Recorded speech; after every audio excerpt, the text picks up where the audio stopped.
Маңғыстау облысы Бейнеу ауданы Боранқұл ауылында 2022 жылы Теңізшевройл компаниясының қаржылай демеушілігімен Орталық Азияның Еуразия қорының ұйымдастыруымен қоғамдық кеңістіктер жобасы аясында Боранқұл ауылында биылғы жылы 5 жоба іске асырылды.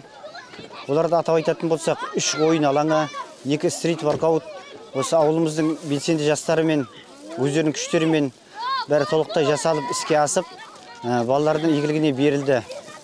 Бүгінгі күні сол ойын алаңдарын ашылу салтанатын өткізіп, балдар қуанышты, жақсы қызықтап бәрі алаңдарда ойнауда.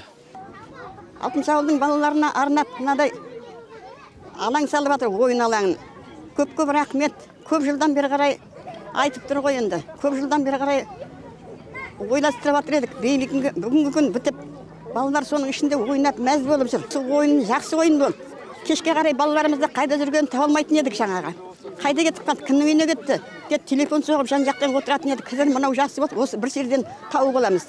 Алдымыздағы жылдарда ШО компаниясына, Орталық Азияның Еуразия қорына осылай демеушілік көрсетіп, ауылымыздың дамуына атсалысады деген сенімдеміз.